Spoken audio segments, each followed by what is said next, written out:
Hello. It is day 22. Um it's probably gonna get dark. It's like 5:10. It's getting dark already, but oh well. It's also a weekend, so I have a little bit of wine. This has to be a pretty short, well, not short, but this can't be a long one because I'm meeting up with a friend in exactly 32 minutes, but I'm doing the classic tale as old as time trick of of suggesting a bar that is 1 block away from my house. I love doing that, but I always feel a little guilty. But then it's like sometimes they don't even know where you live, so maybe they think that we're meeting halfway. I don't know, I feel like I probably shouldn't actually feel guilty about this because everyone does it. Really good to see what Bobby M is up to. It's heating up. That's what I remember. Hello everyone and welcome. The Power Broker is really heating up. We're on page 174. And basically, the summary of the book is young, rich Jewish guy gets a bunch of degrees, becomes like dead set on reforming New York City politics, and then becomes really good friends with the governor, and then discovers Long Island and the many woods that it has, and decides, you know what, I want to build some parks here. And where we just left off, the governor made him the head of a parks organization and gave him like $15 million. So that's pretty exciting. Okay, so I'm on the bottom of page 174. I need a little sip. The appropriation method. Oh, okay, the appropriation. On this page, they were just talking about how there was a law in the 1880s about chopping down trees that used the word appropriation in a really unusual way. And Robert Moses, who is like, he always does the reading, he noticed that it was unusual. And so he's using that to his advantage. And the word was appropriation. Okay. The appropriation method had never been used anywhere except in remote forests. It had never been intended for use in city, suburban, or farm areas. Taking a man's land and telling him it would be paid for later was simply unheard of if the land had any substantial intrinsic value, as it always did in settled areas, and not just the value of things on it, such as trees. Moreover, the method had never been used anywhere for more than 30 years because of doubts about its constitutionality. But the legislature had never gotten around to repealing Section 59. Deviousness was used in other sections of the act he drafted as well. Section 8, for example, entitled General Powers, supposedly enumerated the powers of the Long Island State Park Commission over its land, and the powers enumerated in this section seemed innocuous enough. But in succeeding sections of the act, each power was defined, and each successive definition broadened the Commission's authority. The Commission had the right to operate the parks, Section 8 said, but Section 9 said that the term parks as used in this act shall be deemed to include parkways, boulevards, and also entrances and approaches thereto, docks and piers, and bridges, and such other appurtenances as the Commission shall utilize. And the term parkways was significant. The legislature had specifically written into the state highway law provision that the supervisors of each county had veto power over the location of highways within its borders. But because parkways hadn't existed when the provision was written, the highway law didn't mention parkways, and there was no local check over their location. The Commission had the right to acquire real estate, Section 8 said, but Section 10 said that the term real estate was used in this act shall be construed to embrace all uplands, lands under water, and all real estate heretofore or hereafter required or used for railroad, street railroad, telephone, telegraph, or other purposes. And the words land under water were significant.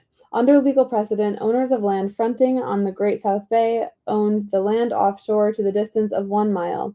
And if the Commission owned land fronting on the bay, it therefore would own part of the bay itself, including the baymen's sacred bay bottoms. By the time the defining of the terms used in Section 8 was finished, the Long Island State Park Commission would be empowered, if the act was passed, to write its own laws, hire policemen to enforce them, and prosecutors to prosecute them. By the time it was finished, the commission would, if the act was passed, have over its land which, if Moses had his way, would total 40,000 acres, virtually all the powers granted to the city of New York in the city's charter. I need to turn on the light. It's getting too dark for me to read.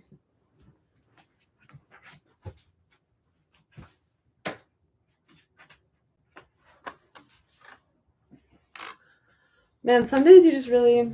I think I have to take tomorrow off. Sometimes, let me tell you, you just don't really feel like reading The Power Broker. You feel like reading a lighthearted romantic novel.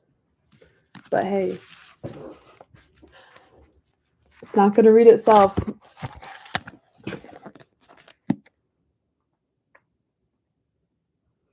Almost every clause in the act contained a sleeper.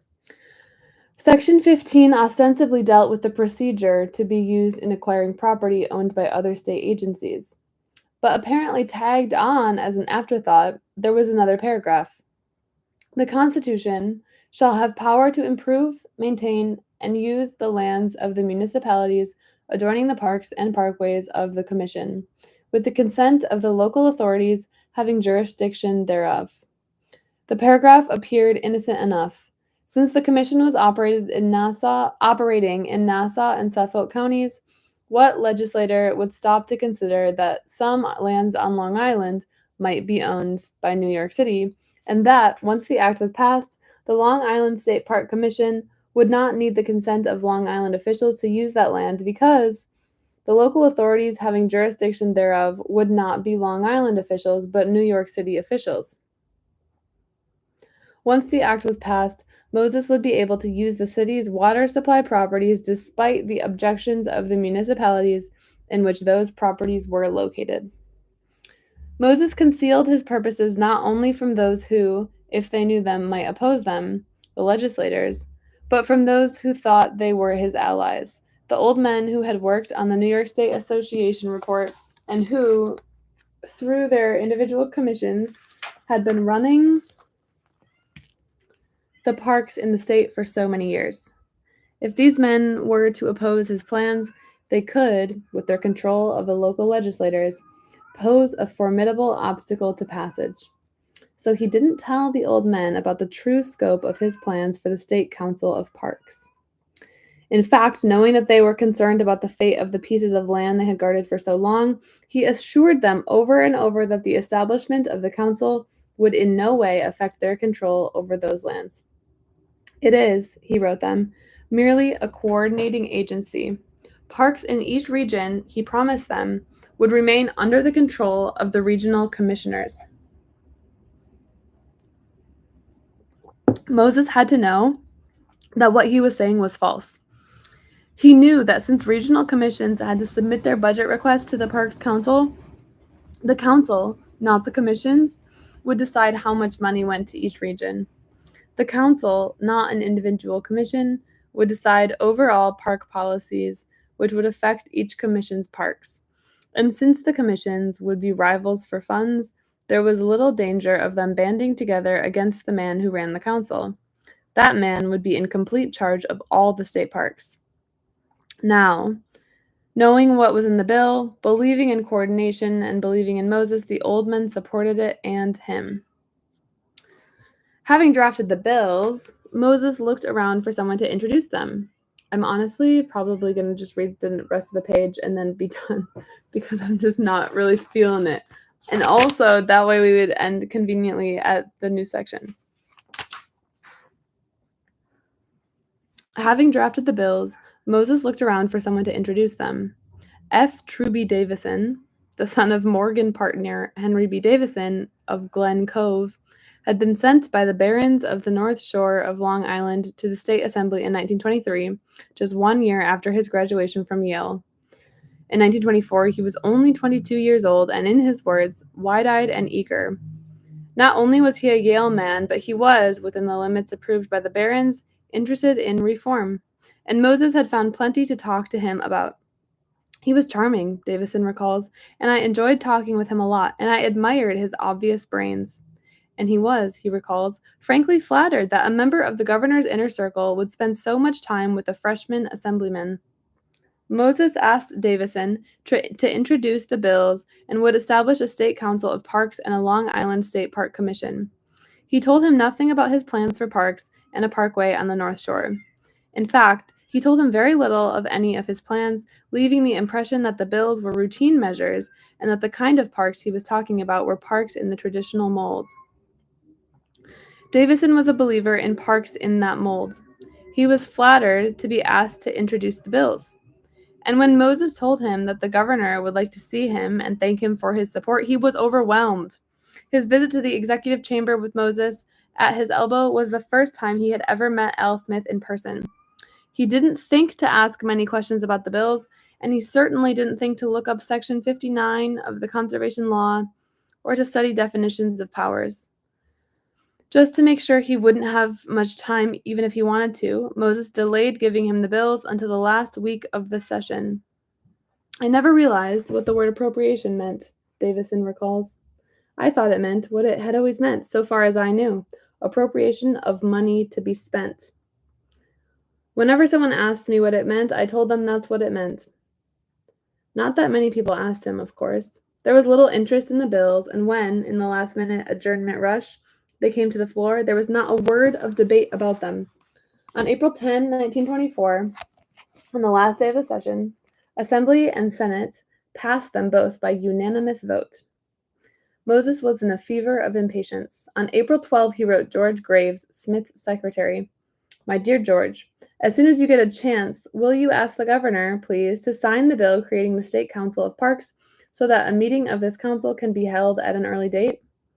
On April 18, a pen in the executive chamber scrawled across the bills, "Approved, AES. Alfred E. Smith." On the same date, Smith appointed to the regional park commissions the men whose names he had previously agreed upon with Moses. He appointed Moses president of the Long Island State Park Commission, a post that gave him automatic membership on the State Council of Parks, and as Moses' co-commissioners on the 3-member Long Island Commission, the governor appointed 2 men Moses knew he could count on to let him run the commission by himself. On April 30, Moses and the other heads of the regional park commissions met in Albany and, with paternal smiles in his direction, the older commission heads elected the youngest member of the State Council of Parks as its chairman. At the age of 35, Robert Moses had power, and no sooner did he have it than he showed how he was going to use it. Dun dun dun! The use of power. I don't think I have it in me today. Sorry, guys. So I will. Well, I guess there are 2 people here. Sorry, I'm not gonna read the rest of it, but I will probably be back either tomorrow or maybe the next day. Honestly, this book is a lot. It feels like a feat to have gotten this far, even though I'm only less than a quarter of the way through. But it's totally fine. Yeah. Okay. Great. Goodbye.